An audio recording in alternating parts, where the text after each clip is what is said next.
Imagine this scenario.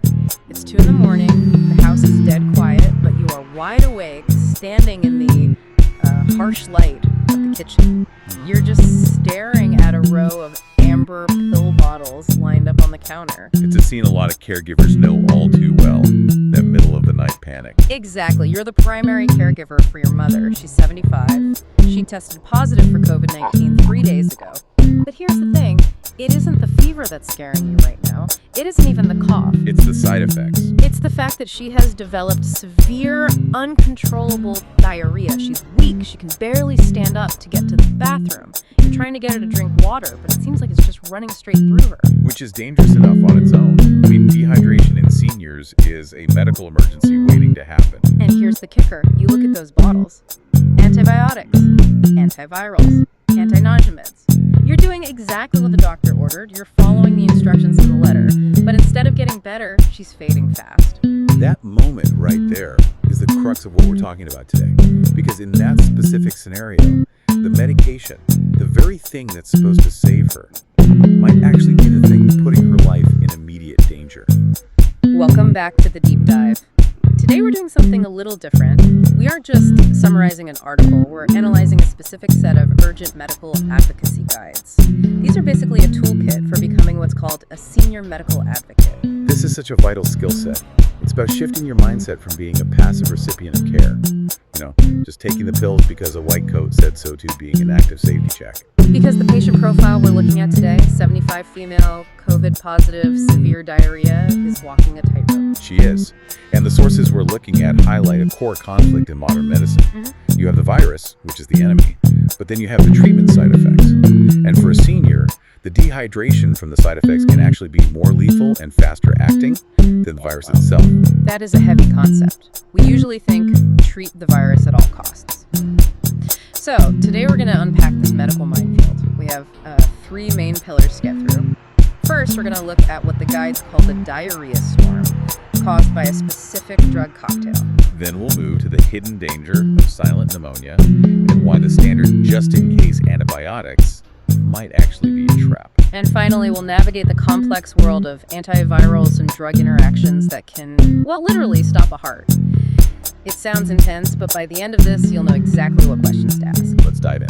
Okay, let's start with this concept of the diarrhea storm. I think most of us operate on the assumption that if a doctor prescribes 3 or 4 medicines, they've checked how they all interact. They work together like a symphony, right? Ideally, yes. In a perfect world with unlimited time, that's how it works. But the sources highlight that in urgent care scenarios, especially during surges, it's often less of a symphony and more of a, cacophony. The guides introduce a concept here called deprescribing. Deprescribing, which sounds like the opposite of what doctors usually do. It is. It's the systematic process of stopping medications that are either unnecessary or, in this case, actively harmful. When you have a 75-year-old with severe diarrhea, you have to look at the input side. What are we putting into her system that might be fueling the fire? So let's look at the specific cocktail mentioned in the case study. The patient is taking amoxiclav, fluconazole, and Paxlovid. Right, let's break those down. First, amoxiclav. This is a very strong, very common antibiotic. It's a combination of amoxicillin and clavulanate. Now, clavulanate is famous in the pharmacology world for one specific thing. It speeds up the muscles in the digestive tract. Wait, hold on. It's an antibiotic. Why does it mess with the muscles? It acts as a gut stimulant as a side effect. It causes diarrhea in up to 34% of patients. That's 1 in 3. Plus, antibiotics generally wipe out the gut flora, the good bacteria that helps digestion. But if she has an infection, isn't it worth the risk? I mean, diarrhea is bad, but an infection is worse, right? In many cases, sure. But remember our patient profile. She already has severe diarrhea from COVID. Adding a drug that causes diarrhea in 34% of people is just pouring gasoline on a fire. Okay, that makes sense. So that's strike 1. Then we have fluconazole. That's an antifungal. Doctors often prescribe it to prevent thrush when you're on antibiotics. But it just adds to the chemical soup in the stomach, often causing more GI upset. And then there's Paxlovid, the big gun for COVID. Exactly. And by now, Paxlovid poo is basically a recognized medical phenomenon. It has a metallic taste, and it's notorious for causing GI distress. So pause here. You have 3 drugs, All three of them push the gut toward diarrhea. That seems like bad luck. But there was a fourth drug in the research that made my jaw drop, Reglan, also known as metoclopramide. Reglan. This is the smoking gun in this case study. Now, I've had Reglan before. I was given it for nausea. So if our patient is sick and throwing up, giving her an anti-nausea med sounds like good medicine, doesn't it? I'd want my mom to stop feeling nauseous. On the surface, yes. And that's why it gets prescribed. Patient is nauseous. Prescribe Reglan. It's a reflex. But we have to look at the mechanism of action. Do you know how Reglan actually stops nausea? I assumed it just settled the stomach, like coating it. Not quite. Reglan is what's called it's a prokinetic. Kinetic means movement. Its job is to hit the gas pedal on your stomach. It forces the stomach to empty its contents faster into the intestines, so there's nothing left to throw up. Wait, let me get this straight. You have a patient who already has severe, life-threatening diarrhea. Everything is running through her too fast, she's dehydrated, and we are giving her a drug that literally stomps on the accelerator. That is the Reglan paradox. It's often prescribed automatically for the symptom of nausea without considering the context of the diarrhea. You are essentially giving a powerful laxative effect to someone who is already losing fluids at a critical rate. That is, honest to God, that's dangerous. Why would a doctor do that? Are they just not paying attention? It's not malice, it's tunnel vision. They're treating the symptom nausea without looking at the whole system. But for a 75-year-old, that fluid loss leads to kidney failure very, very quickly. So this brings us to the first advocacy question. If I'm that caregiver standing in the kitchen at 2 a.m., I can't just stop giving the meds without talking to someone. What do I say to the doctor without sounding like I Googled my medical degree? You need to be direct but collaborative. Frame it around the symptom. The guide suggests asking, given her excessive diarrhea, can we pause the Reglan immediately? You're highlighting the contradiction. She is losing fluids too fast. Do we need the drug that speeds up digestion? Exactly. And for the others, the antibiotic and the antifungal, you ask, is it strictly necessary to continue the antibiotic and antifungal without a confirmed bacterial infection?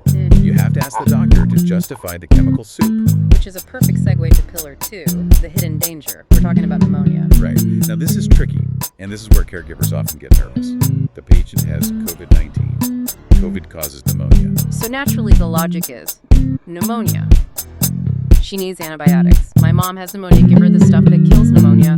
Why is that a trap? It's a trap because of biology. COVID-19 causes viral pneumonia. It's a virus. Amoxiclav, the drug she's taking, treats bacterial pneumonia.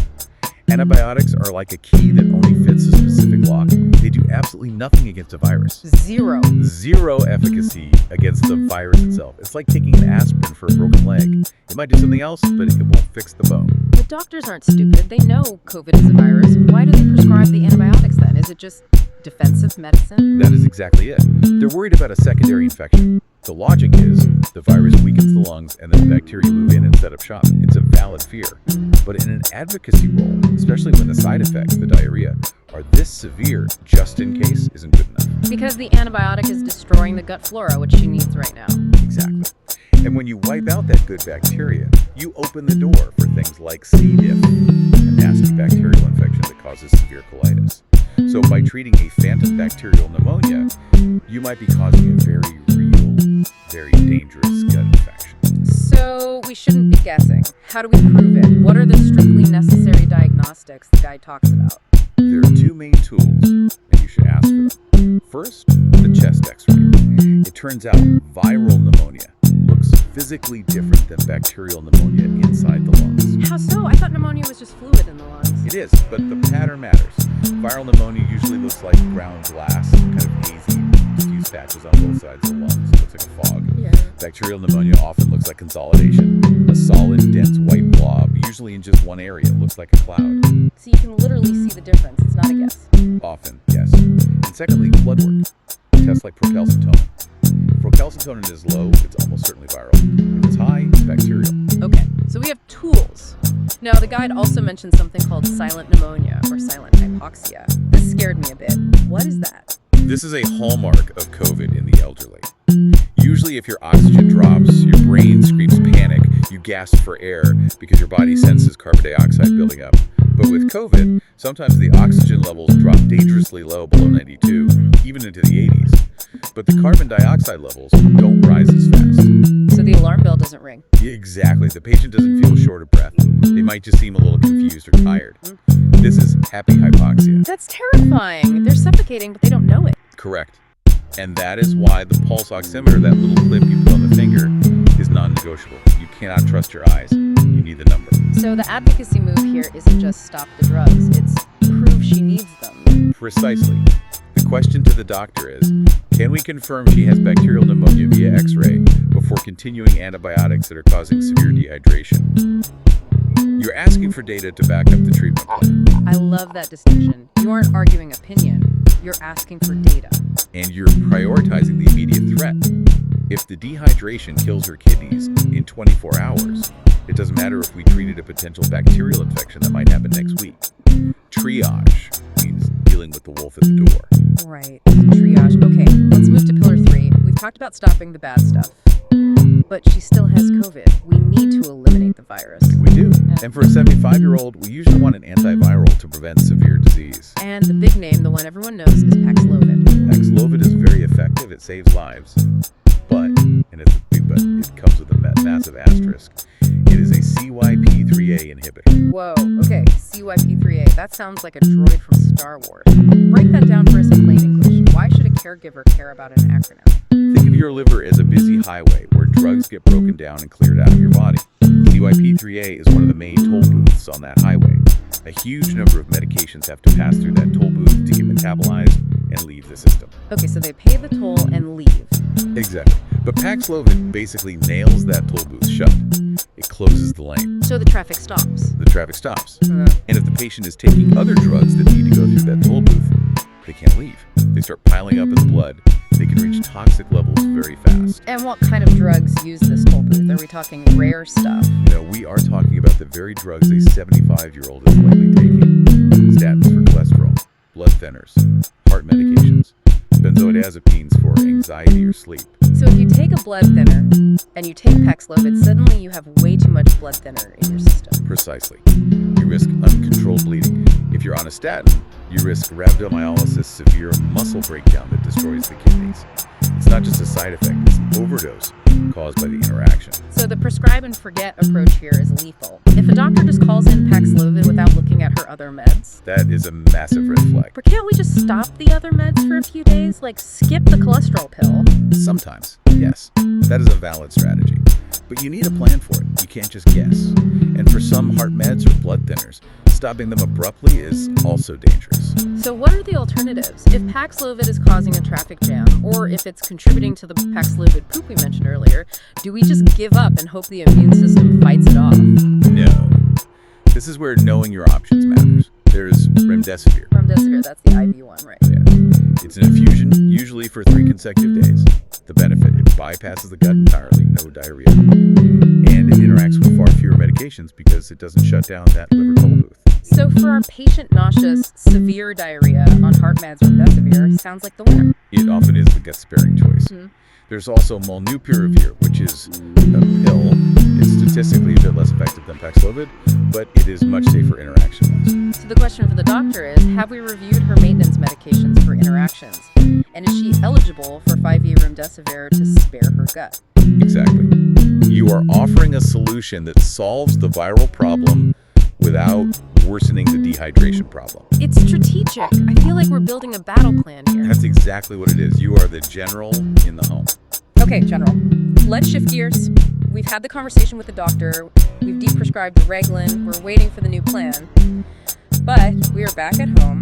The patient is still losing fluids. We need to talk about practical home care. This is the boots on the ground phase. You have to keep the tank full. And the guide is very specific that water isn't enough. Why? I thought water was the best thing for hydration. Water is great for a healthy person. But when you have severe diarrhea, you aren't just losing water, you are losing electrolytes, sodium, potassium, chloride. If you just pour plain water into a system that is low on salts, you can actually dilute the remaining salts in the body. It washes them out? It does. It can lead to a condition called hyponatremia. It can cause confusion, seizures, even coma. You need the salt to hold the water in. So we need an electrolyte replacement. The guide mentions Pedialyte, which makes sense, but it also listed a homemade recipe. I wrote this down, the AS-PIN recipe. Yes. This is a lifesaver if you can't get to the store or if you're snowed in. It's roughly 3.5 cups of water, 1 cup of orange juice, and half to 3/4 of a teaspoon of salt. OJ and salt. That sounds interesting. Why that combination? It's chemistry. The orange juice provides potassium and a little sugar for energy. The salt replaces the sodium, and the water provides volume. It's a homemade fort, essentially. And how do we administer it? Because if I drink a big glass of juice when I'm sick, it's coming right back up. That's the mistake people make. They chug to catch up on the losses. But a sick stomach has low capacity. You need to aim for small volume, high frequency, 2 to 4 ounces every 15 minutes. Sip, don't chug. Exactly. It absorbs better and doesn't trigger that gag reflex or the gash-colic reflex, which causes immediate bowel movement. Now, monitoring. How do I know if I'm winning or losing this battle? The guide mentions looking at urine color. It's the best low-tech indicator we have. You want pale yellow or clear. If it's dark, like apple juice or amber, she is behind the curve. That's the danger zone. What about food? I grew up with the BRAP diet. Bananas, rice, applesauce, toast. Whenever I got sick, my mom gave me dry toast. Is that still the gold standard? It's actually falling out of favor. It's okay for a day, maybe, but think about it. Toast and applesauce are basically just sugar and carbs, very low protein. A 75-year-old fighting COVID needs fuel to repair cells and build antibodies. So we need to feed the beast. Right. The guide suggests an expanded bland diet. You want gentle proteins, scrambled eggs, soft tofu, baked chicken breast. So adding protein, but keeping it soft. Exactly. You need to repair the muscle and support the immune system. Just avoid the triggers. Caffeine, spicy food, and surprisingly, raw veggies. Raw veggies? I thought salads were healthy. They are healthy, but they are hard work for the gut. They have too much insoluble fiber. When the gut is inflamed, it's like a raw wound. You don't want to scrub it with a wire brush. You want soft, cooked, boring food. Boring is good. Got it. Okay, we have to talk about the scary part. The red flags. When do we stop being a medical advocate, stop the sips of OJ, and just call 911? This is your emergency checklist. There are a few absolute lines in the sand where home care fails. Let's run through them quickly so people can memorize this list. First, oxygen. If that pulse oximeter reads below 92% or whatever baseline your doctor said, you call, don't wait to see if it comes back up. Even if they say they feel fine. Especially if they say they feel fine. Remember silent hypoxia. Don't debate the device. Trust the number.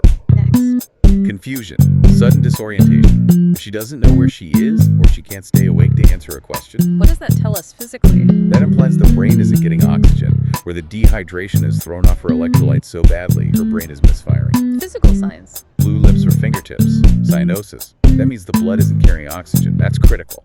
And strictly regarding dehydration, if there's no urine for 8 to 12 hours. No urine means the kidneys have stopped filtering. It means the body is hoarding every drop of water to keep the heart pumping. The kidneys are effectively shutting down.